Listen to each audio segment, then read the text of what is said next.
오늘이 가정주일로 5월 첫 주일은 저희는 온 세대가 함께하는 가정주일로 지키는데요.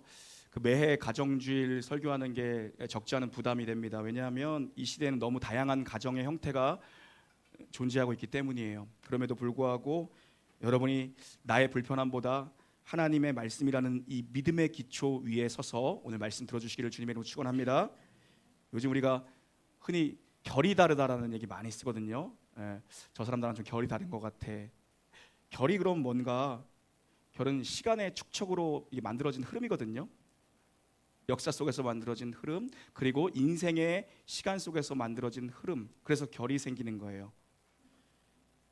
이 세상에는 세상의 결이 있습니다. 세상이 만들어 놓은 결이 있어요.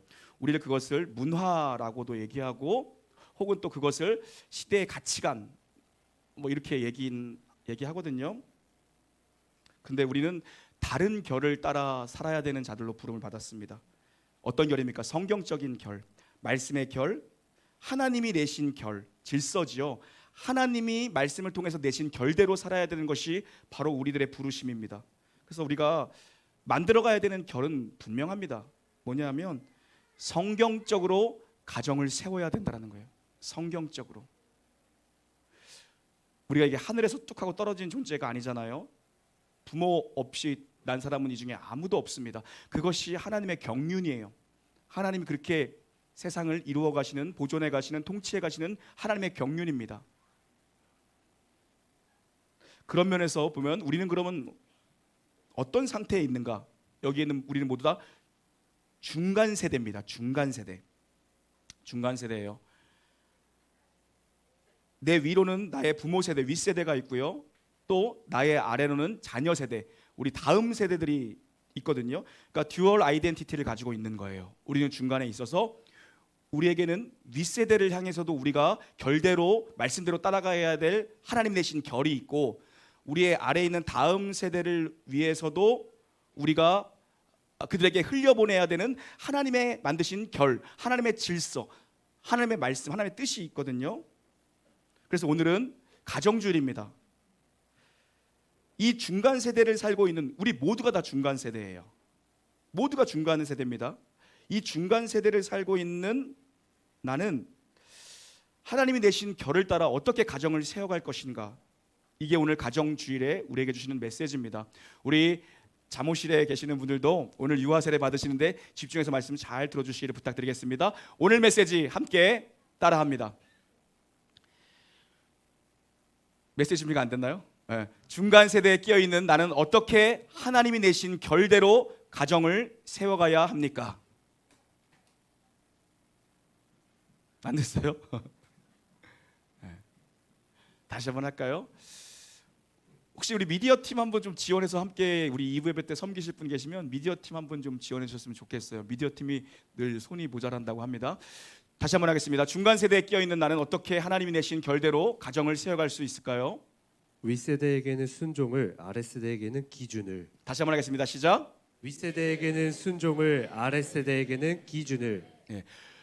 윗세대에게는 순종하며 사는 것이 하나님이 내신 결입니다. 그리고 아랫세대는 뭐냐면 기준을 세워주는 것이 하나님이 중간에 끼어 있는 우리 세대에게 주시는 하나님의 뜻이거든요. 오늘 보면 1절부터 3절까지는 자녀된 자들에게 주시는 메시지인데, 그리고 4절은 부모된 자들에게 주시는 메시지예요. 1절부터 3절은 자녀된 자들이 어떻게 부모 세대를 향해서, 윗세대를 향해서 살아야 하는가, 그리고 4절은 부모된 자들이 우리 자녀들을 어떻게 교육할 것인가, 어떻게 믿음으로 세울 것인가, 어떻게 가정을 세워야 되는가, 그 메시지거든요. 부모 세대를 향해서는, 중간 세대는 순종해야 됩니다.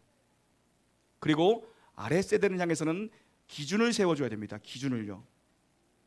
여러분, 어떤 가정이 좋은 가정이냐면요, 그러니까 어떤 공동체가 좋은 공동체냐면 순종하는 게 너무 자연스럽고, 순종하는 게 너무 일상이 돼 있고, 순종하는 게 너무 쉬운 공동체가 진짜 좋은 공동체예요.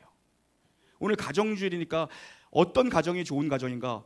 부모의 말씀대로 행하는 것이 너무 자연스럽고 너무 당연하고 아무 거리낌이 없는 가정, 그런 가정이 진짜 좋은 가정이거든요. 교회는 그럼 어떨까? 교회 역시도 마찬가지입니다.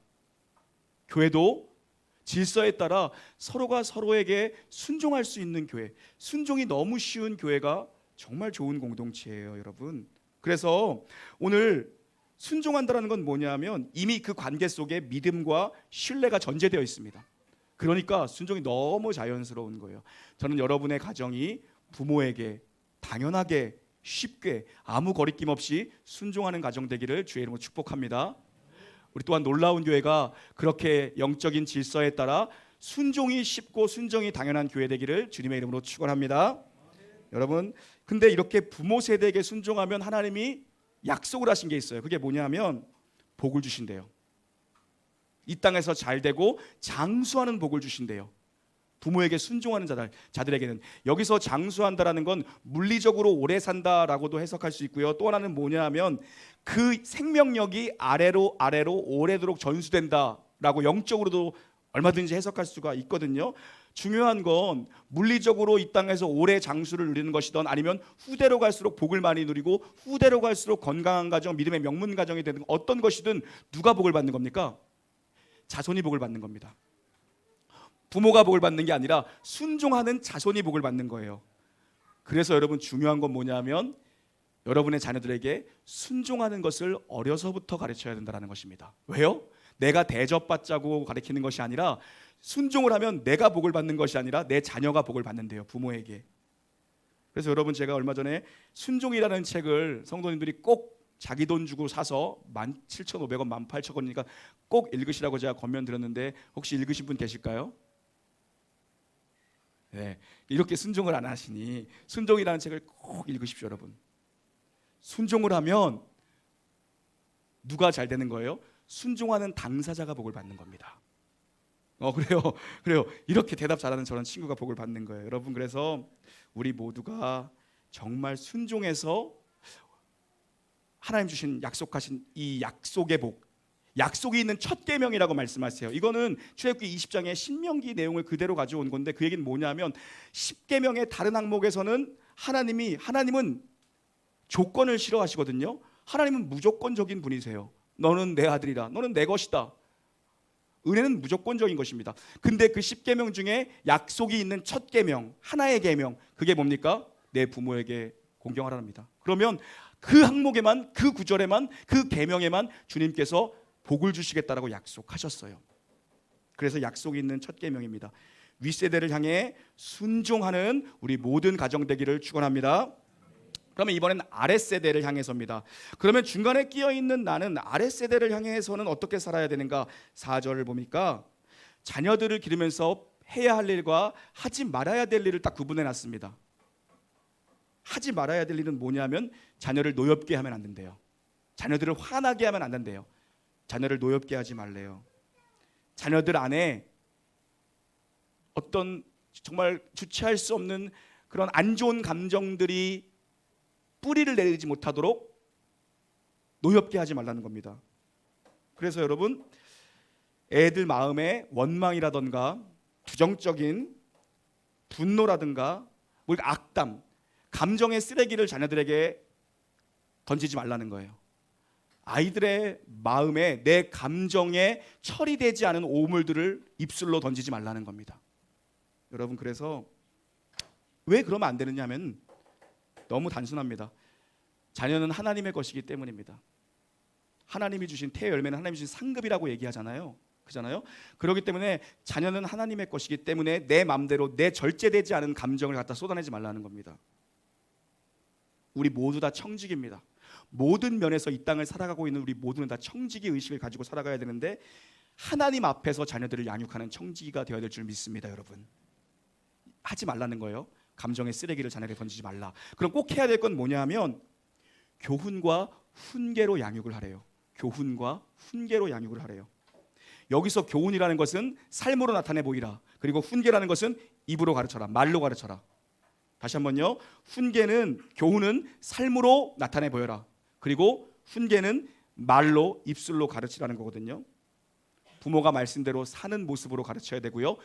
입으로 시인하여 가르쳐야 됩니다.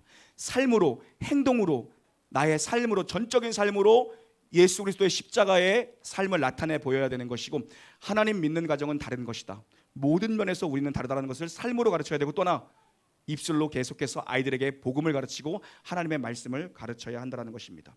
그러면 누가 가르쳐야 되는가? 이 말씀으로 기준을 세우는 거거든요. 내가 말씀에 따라 살고 내가 말씀을 가르친다는 건 말씀으로 기준을 세우는 건데 누가 그럼 기준을 세워야 되는가? 아비드라라고 얘기합니다. 가정교회의 책임을 아버지 된 자들에게 하나님께서 명하고 있습니다. 아비드라. 왜냐하면 여러분 성경적 가정교육의 원리를 보면 아버지는 누구냐면 아버지가 하는 일은 뭐냐면요, 기준을 세워주는 게 아버지의 역할입니다. 가정에서 기준을 세워주는 게 아버지의 역할이에요. 아버지는 가정을 이끌어가고 가정의 기준을 세워주는 영적인 책임자입니다. 가정의 영적 제사장이 바로 아버지예요. 그래서 여러분 가정뿐만 아니라 교회 역시도 마찬가지입니다.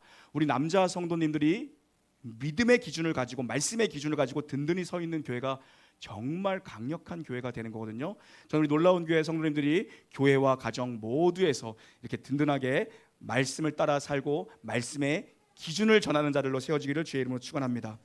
그것이 복받는 길이고요, 그것이 청지기로 사는 길입니다. 여러분 이제 마지막으로 도전하겠습니다. 우리 친구들도 함께 목사님 말씀 잘 마지막으로 할 테니까는 들어주세요. 아멘을 크게 하면 됩니다.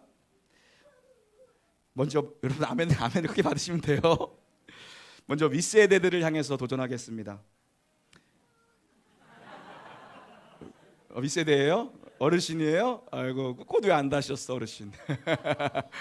우리 모두가 중간에 끼인 세대이기 때문에 모두가 도전받아야 됩니다. 함께 대답해 주시기 바랍니다. 우리 윗세대를 향해서 하나님의 말씀대로 순종하며 살기를 주의 이름으로 축복합니다.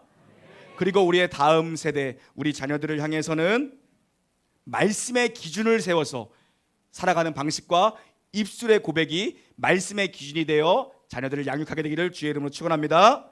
그래서 우리 모두가 하나님을 영화롭게 하는 가정, 그렇게 하나님의 영광만을 높이는 교회로 세워지기를 주님의 이름으로 축원합니다. 기도합니다. 하나님 감사합니다. 고맙습니다. 사랑합니다. 우리가 함께 자녀들과 함께 예배드릴 수 있는 영광을 우리에게 주시고 이들을 믿음으로 교육할 수 있는, 훈계할 수 있는 하나님 명예스러운 자리에 우리를 부르셨습니다. 이 사명 놓치지 않고 윗세대를 향해서 우리가 순종을 배우게 하시고 아랫세대에게는 말씀의 기준으로 가정을 견고히 세우는 놀라운 교회 모든 성도들의 가정 되게 하여 주시옵소서. 저들의 가문이 그렇게 세워지게 하여 주시옵소서. 또한 이 교회 공동체가 영가적으로 부름받았습니다.